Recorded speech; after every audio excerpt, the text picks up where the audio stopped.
Muy buenas tardes, compañeros. Mi nombre es Julio Carlos Ochaeta López, soy carnet 2015-00094, clave 3, la unidad de farmacología de la Universidad de San Carlos de Guatemala, y les voy a presentar el caso clínico de fiebre tifoidea.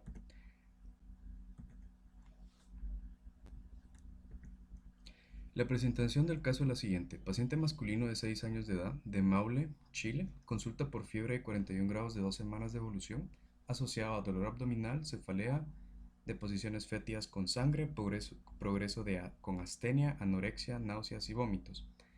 Se manejó en su vivienda con sales de rehidratación oral, paracetamol, con lo que no consiguió mejoría, por lo que decide pedir asistencia médica inmediata, con lo que inicia un tratamiento empírico de ceftriaxona y metronidazol, obteniendo una respuesta parcial a las 48 horas, pero realizan 2 hemocultivos y salen positivos para bacterias gram negativos, específicamente Salmonella typhi, sensibles a ceftriaxona y ciprofloxacina, con lo que se cambia la terapéutica del tratamiento. Al examen físico, el paciente presentó temperatura alta, categorizado como fiebre, palidez, deshidratación moderada, piel sin lesiones ni adenopatías, abdomen distendido y doloroso a la palpación superficial profunda, matidez hepática 6 centímetros por debajo del reborde costal, ruidos hidroaéreos disminuidos y con la maniobra de Blomberg negativa. Los laboratorios presentó una proteína C de 14.68 miligramos por litro, hemoglobina de 9.9 gramos por decilitro, un volumen corpuscular medio de 76.9, recuento de leucocitos de 11.000, dividido en 77% de segmentados y 20% de baciliformes, un recuento de plaquetas de 157.000 por milímetro cúbico, velocidad de eritrosegmentación de 23 milímetros por hora, un aspartato aminotransferasa de 180.9 miligramos por decilitro y una alanina aminotransferasa de 67,8 miligramos por decilitro, lactato deshidrogenasa de 497 unidades por litro y una albúmina de 2,4 gramos por decilitro. Los exámenes que se le realizaron fue un test de hemorragias ocultas, el cual fue positivo. Se le realizó una ecografía por un posible absceso intraabdominal y demostró una hepatomegalia moderada, una tomografía computarizada de abdomen donde se evidenció una enteritis yeyunal e ileal asociada a colitis derecha. Bueno, la fiebre tifoidea. La fiebre tifoidea es principalmente causada por bacterias gram negativas, como Salmonella typhi y Paratyphi. Su vía de transmisión es fecal-oral y afecta principalmente al hígado, vaso y médula ósea. La fiebre tifoidea se conoce también como la gran simuladora, ya que puede tener varios diagnósticos antes de dar con el específico, como con entidades infecciosas, como gripe, neumonía bacteriana, meningoencefalitis, hepatitis vírica, brucelosis, rickettsiosis, endocarditis bacteriana, tuberculosis miliar o mononucleosis infecciosa. También pasando por patologías inflamatorias como apendicitis, colecistitis, enfermedad inflamatoria intestinal e incluso entidades neoplásicas. Según la guía de la buena prescripción, el primer paso es definir el problema. El problema es que tenemos un paciente diagnosticado con fiebre tifoidea que presentó temperatura de 41 grados durante 2 semanas de evolución, astenia, náuseas, vómito y dolor abdominal. 2 hemocultivos realizados identificaron el agente causal, que es la bacteria gram negativa Salmonella typhi, y el paciente se encuentra deshidratado. El objetivo terapéutico es tratar la fiebre tifoidea erradicando la bacteria Salmonella typhi utilizando medicamentos que demostraron que tenían una alta sensibilidad al microorganismo del antibiograma realizado para no crear resistencia, aliviar la fiebre con antipiréticos y rehidratar al paciente. En el inventario farmacológico se utilizaron los tratamientos convencionales para tratar esta enfermedad, empezando por la ciprofloxacina, que es una quinolona. La presentación que se encuentra es de 500 miligramos por 100 tabletas y el nombre comercial es Neoeticals, con un valor de 53.50 centavos. El mecanismo de acción de las quinolonas es dirigirse al ADN girasa bacteriano y a la topoisomerasa 4. De las bacterias gram negativas, el principal objetivo es la ADN girasa,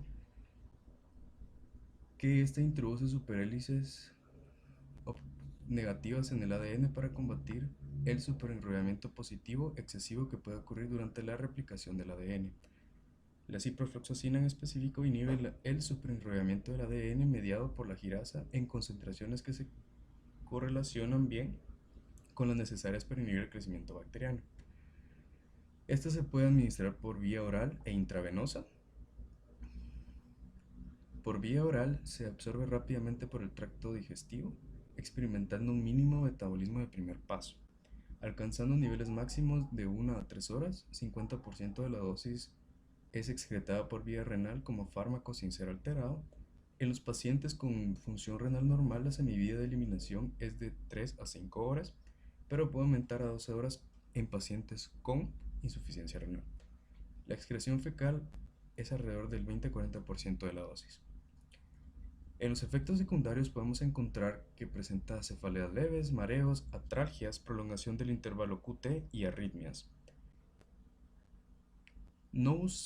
Dice que no se puede usar en casos de hipersensibilidad a las quinolonas con pacientes arrítmicos de clase 3 y clase 1A. El costo antes mencionado de tabletas de 500 miligramos de 100 Neoeticals es de 53,50 centavos. Luego tenemos las cefalosporinas de la familia de los beta-lactámicos, la ceftriaxona, que es de tercera generación, que inhiben el tercer y último paso de la síntesis de la pared bacteriana, uniéndose específicamente a las proteínas denominadas PBPS, que se presentan en todas las células bacterianas, aunque son diferentes en cada especie, con lo cual inhiben la síntesis de la pared de la bacteria. En la farmacocinética tenemos que tiene una vida media larga de 8 horas, reduciendo las dosis. Concentraciones máximas del medicamento se van a alcanzar entre las 4 y 5 horas. Aproximadamente el 60% de este se orina por la orina y el resto se elimina por vía biliar. La duración es de 3 a 4 horas el efecto. La seguridad es que puede presentar reacciones de hipersensibilidad, maculopapular, erupción urticarial, fiebre y broncoespasmos. La conveniencia es que disminuye o detiene completamente el tratamiento si se presenta un cuadro de insuficiencia renal crónica o aguda y en neonatos prematuros. La presentación que se encontró fue ceftriaxona en ampolla de 1 gramo diluido en agua 10 mililitros con un costo de 97,66 centavos. La administración parenteral tiene una vida de 1.5 horas. Aproximadamente el 24.5 al 25% del fármaco se encuentra unido a proteínas. Se distribuye en la mayoría de tejidos y fluidos corporales.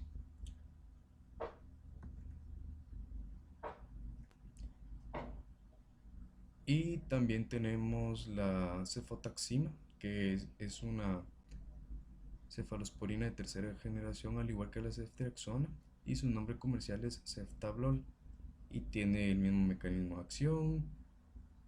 Lo único que cambia es que la semivida es de 1.5, por lo cual se prefiere ceftriaxona porque tiene una vida media mucho más larga de 8 horas. Ahora pasamos con la familia de los betalactámicos, las penicilinas, en especial la ampicilina con un nombre comercial de Trinomed. Tiene el mecanismo de acción es parecido al de las cefalosporinas, inhibiendo las últimas etapas de la replicación de la pared bacteriana. Aproximadamente del 30 al 55% de la dosis del fármaco se absorbe, aunque la amoxicilina es más absorbida por el cuerpo. Las concentraciones máximas se obtienen de 1 a 2 horas después de la dosis. Los alimentos inhiben la absorción de esta, por lo que el antibiótico se debe administrar 1 hora o 2 antes o después de la comida.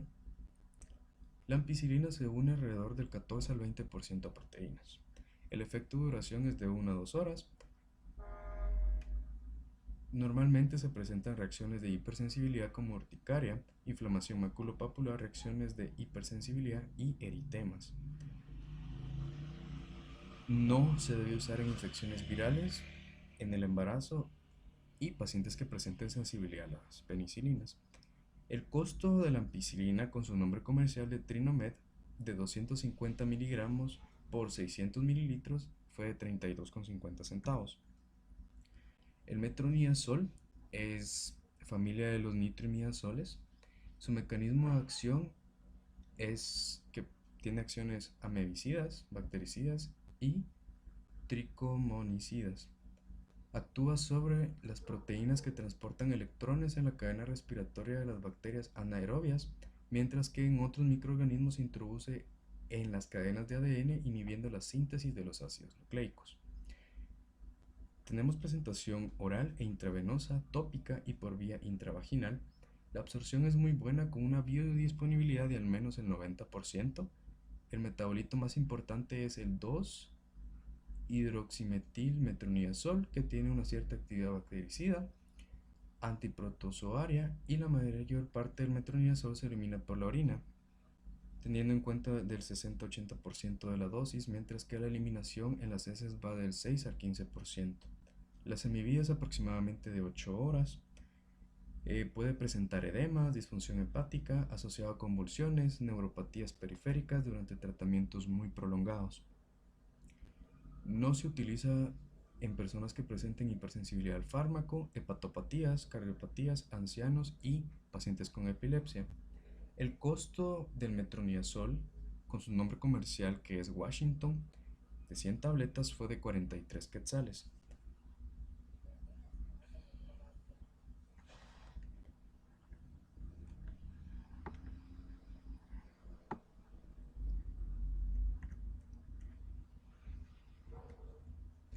Ahora, el antipirético que se va a utilizar en el caso es el paracetamol, con nombre comercial de paracetamol Cadenc. El mecanismo de acción no es muy exacto, pero se cree que este medicamento aumenta el umbral del dolor inhibiendo las ciclooxigenasas en el sistema nervioso central, enzimas que participan en la síntesis de las prostaglandinas. Sin embargo, no inhibe las ciclooxigenasas en los tejidos periféricos, razón por la cual carece de una actividad antiinflamatoria. Normalmente este se absorbe rápido y completamente en el tracto digestivo. Las concentraciones plasmáticas máximas se alcanzan de 30 a 60 minutos. El paracetamol se une a proteínas plasmáticas alrededor de un 25%. La cuarta parte experimenta un metabolismo hepático de primer paso, produciendo conjugados glucurónicos y sulfatos, que posteriormente son eliminados en la orina. Del 10 al 15% presenta un metabolismo oxidativo mediante las isoenzimas del citocromo P450, siendo posteriormente conjugado con cisteína y ácido mercaptúrico. La semivía del paracetamol oscila entre las 2 a las 4 horas en pacientes con una función hepática normal. Puede producir una hepatotoxicidad por resultados de sobredosis, que pueden presentarse como una necrosis hepática, ictericia, hemorragias, encefalopatías, necrosis tubular y nefropatía analgésica crónica. No se debe utilizar en pacientes alcohólicos con hepatitis vírica u otras hepatopatías, pacientes con deficiencia de glucosa 6-fosfato deshidrogenasa, contraindicado en pacientes asmáticos que sean sensibles a los salicilatos. Y el precio de 20 comprimidos de 500 miligramos cada uno fue de 34,50 centavos.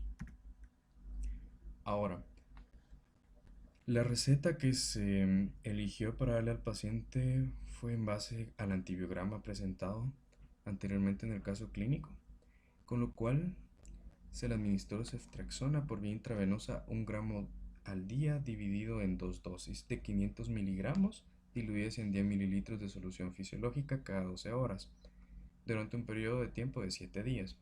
El paracetamol fue por vía intravenosa de igual manera, 320 miligramos en forma directa cada 6 horas durante 7 días. Verificando la temperatura del paciente cada 6 horas, si se encuentra mayor a 38 grados, se debe aumentar la dosis.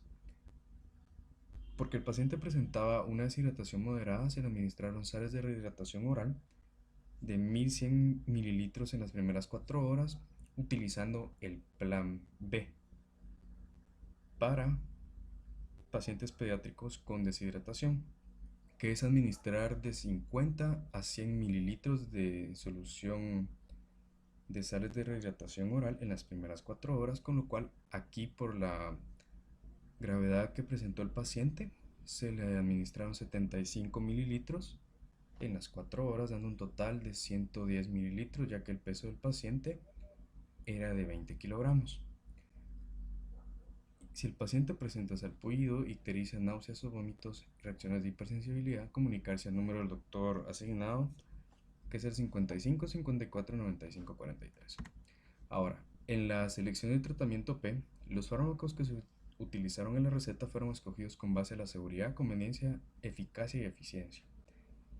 En el caso de la ceftriaxona, el medicamento fue el que tuvo mayor sensibilidad en el antibiograma, y la lógica de la farmacología nos indica que debe tratarse una enfermedad sin producir resistencia a los microorganismos.